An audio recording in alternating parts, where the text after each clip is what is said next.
자, 위증, 불출석, 글쎄요. 정말 누구 말대로 한 대 쥐어박을지 모르겠다. 잠시 후에 소개해드릴 전직 장관이었는데 그런 장면이 떠오를 것 같습니다. 일단 저희가 영상으로 준비했습니다. 이런 장면들이었죠.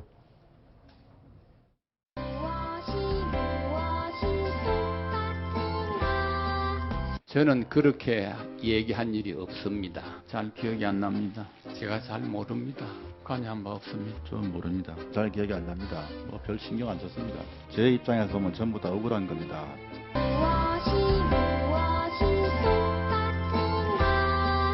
김기춘 증인 당신께서는 죽어서 천당 가기 쉽지 않으실 것 같습니다. 김기춘 증인 오리발 실장이라는 제가 별명을 다시 붙여드리게 되었습니다. 나중에 부인도 모른다고 할 사람입니다. 제가 우병우 검사였다면 한 방 쥐어박을 것 같아요. 죄를 벌받지 않고 피해가면 언젠가 너의 후손들이 대를 이어서 벌을 받게 될 것이다.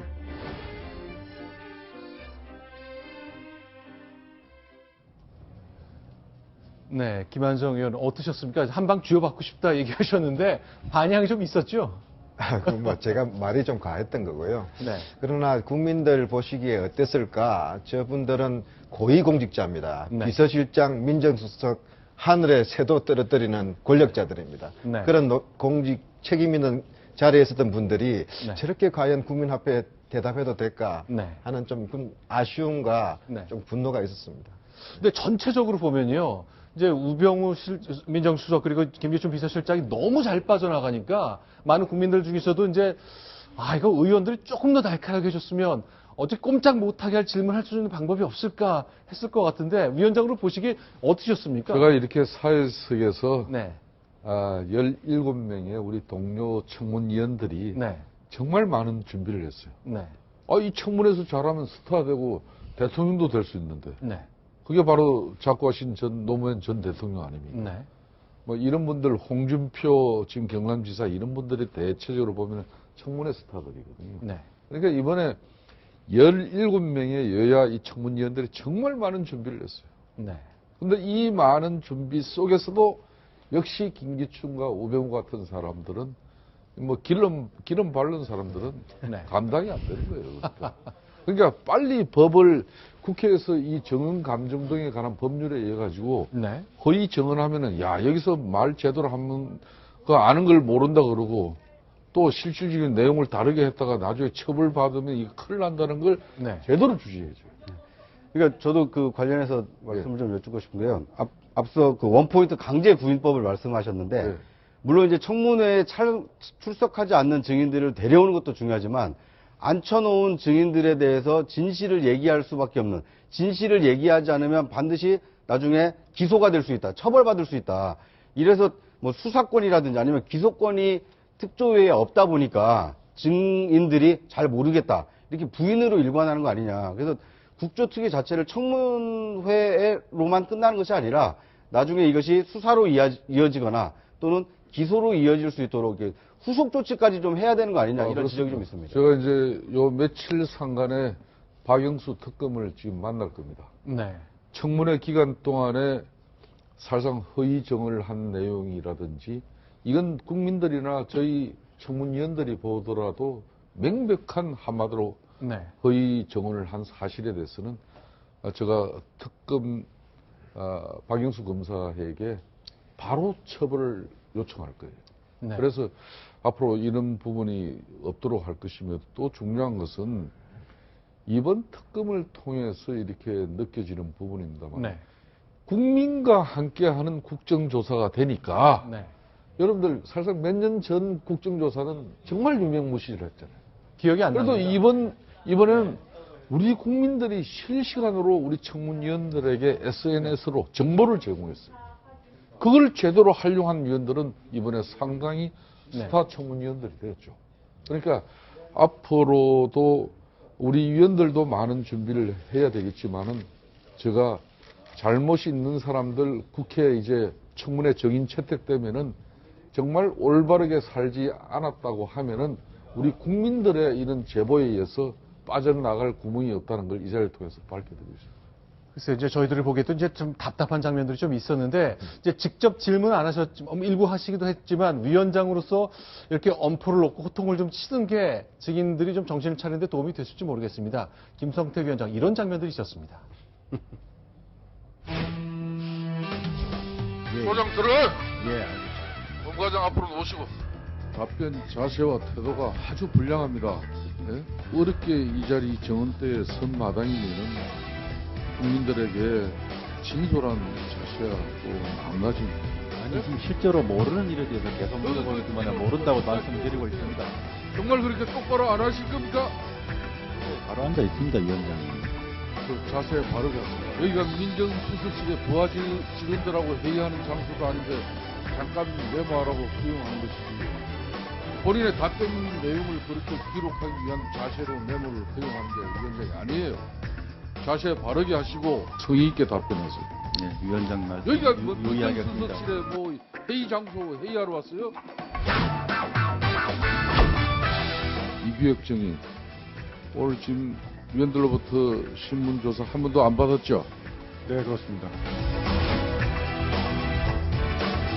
모든 증거를 없애라는 지시를 최순덕의 딸인 장시호 씨로부터 받은 사실이 있습니까? 없습니까?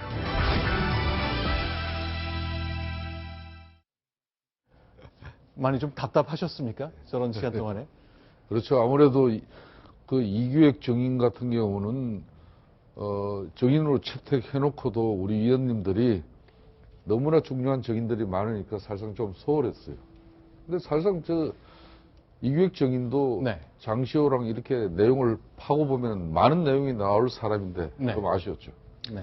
이제 국조가 우여곡절이 많았습니다. 위기도 있었는데 그때 고비고비 때마다 네. 우리 김성태 위원장님이 굉장히 노련하게 네. 그리고 인내심을 가지고 상황들을 돌파를 해주셨어요. 좀 굉장히 이번에 감명을 많이 받았습니다. 아유. 우리 국조를 네. 나름대로 그래도 이번 청문회를 살린 주역이 있지 않냐. 보통 저희가 스튜디오에 여야 의원들을 모시면 원래 마주보기하고 맞서는 형식을 취하는데 오늘 유달리 두 분은 이제 나란히 앉아서 말씀하실 상황이 좀 되는 것, 굉장히 특징적인 상황 같습니다. 네, 그렇습니다. 실제로 이제 이번 청문회를 진행하면서 위원장님의 인기도도 굉장히 많이 높아졌는데요. 네. 그 수시로 이제 문자 메시지나 카카오톡을 통해서 이제 그 메시지를 받으시잖아요. 실제로 저기 받으셨던 메시지가 나오고 있는데 위원장님 뭐 공개를 해달라, 뭐 멋쟁이 의원님이 해달라 뭐 이런 얘기들이 네. 많이 나오는데 저런 메시지를 받으면서 실시간으로 이제 소통하시고 그런 문자 메시지들이 많이 오는 그런 것들에 대해서 어떻게 생각하고 계세요?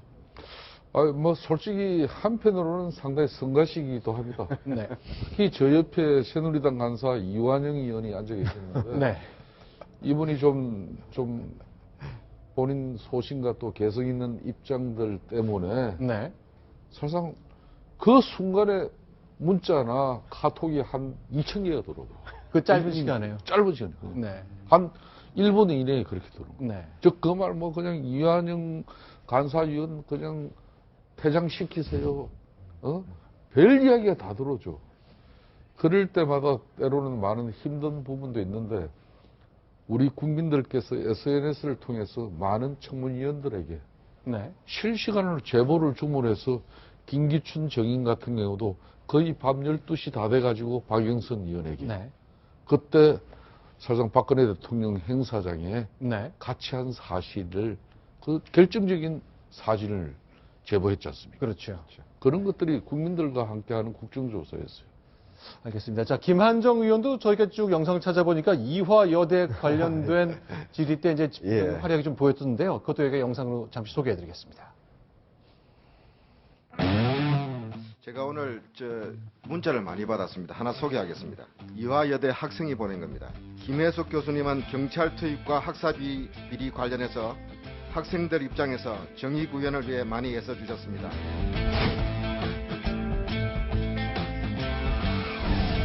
검찰 수사 대비 문건인데 민정수석이 난 이거 모른다, 못 봤다 하면 좀 설득력이 있겠습니까? 어떻게 생각하세요? 저희는 이런 거 작성한 적이 없습니다. 정의는 아까 청와대 입성 배경에 최순실 하고 관련이 없다 이렇게 단정적으로 얘기를 하셨죠. 대통령이 꼭 찍어서 이 사람 비서관 쓰라고 하는 경우가 보통 추천을 하잖아요. 여러 경로로 추천을 받을 수 있는 거고요. 그 다음에 수석으로 갈 때 인사 검증 절차 밟았습니까? 수석으로 할 때는 따로 안 했습니다. 우병우 정의는 검사 생활 오래 했죠. 예, 피자들 많이 다뤄봤죠. 예. 제가 우병우 검사였다면 그런 식으로 답변하는 피자면 한 방 쥐어박을 것 같아요. 김한정 의원님께 네. 저도 질문을 또 드리고 싶은데요. 실제로 이제 최순실 씨가 이제 우병우 그리고 또 우병우 전 수석 그리고 김기춘 비서실장과 이제 큰 관련이 있을 거라고 생각을 하는데 그렇다면 어떤 계기가 특히나 이제 좀 더 그 사람들 사이의 관계에서 그 관계 형성의 계기가 됐을 거라고 보고 계신지 뭐 추가적으로 있으시다면 저희도 그런 소스를 받아들여서 또 취재하는데도 도움이 많이 받을 수 있을 것 같고요. 예, 지금 언론에 나온 것 이외에 혹은 언론에 나온 것 중에서 특징적인 게 있다고 보고 계신가요? 저는 그 관계의 판도라 상자가 이미 2014년 네. 정윤회 문건 사건에서 이미 열렸습니다. 그 권력 내부의 암투죠. 정윤회 등 비선 세력들은 김기춘 나가라고 한 거 아닙니까? 김기춘 비서실장은 그 보고서를 받고 뭉갰잖아요. 대신에 타협을 했죠. 그 과정에서 어떻게 됐습니까? 청와대 비서실장 민정 라인, 민정수석은 대통령 측근 비리나 친인척 관리를 해야 되는 주무비서관이고 공직기강을 잡는 주무비서관입니다. 비서실장은 또 공안검사 출신이고 법무장관 출신이고 또 검찰 컨트롤 하라고 그 자리에 앉혀놓은 분 아니었습니까? 이 비서실장 민정수석 라인에서 비선 시제 부분들에 대한 앞으로의 폐단에 대해서 이미 그때 경종이 울렸음에도 불구하고 필요한 조치를 안 했어요. 거꾸로 내부 고발자인 공직기관 비서관 그리고 행정관들을 국기문란사범으로 쫓아내고 감옥을 보내려고 기소를 했지 않습니까? 거기서부터 잘못 풀렸던 거죠. 그렇기 때문에 안다 모른다 이 부분들은 앞으로 관계가 드러나겠지만 그 관계의 복잡성 그리고 그 이후에 나타났던 이 문제의 심각성의 바로 그 원인 지점은 네. 바로 그 2014년에 있었다. 저는 그렇게 보고 있습니다. 알겠습니다. 자, 이제 어제 있었던 국정조사 서울구치소에서 최순실 씨를 직접 만났습니다. 김성태 위원장과 김한정 의원과 말씀 나누는데요. 자, 김한정 의원은 여기서 좀 인사를 드리고 네. 새로운 예. 패널, 새로운 그렇게 특조 의원 모시고 얘기를 계속 나눠보겠습니다. 예. 오늘 말씀 잘 들었습니다. 예, 감사합니다. 감사합니다. 네.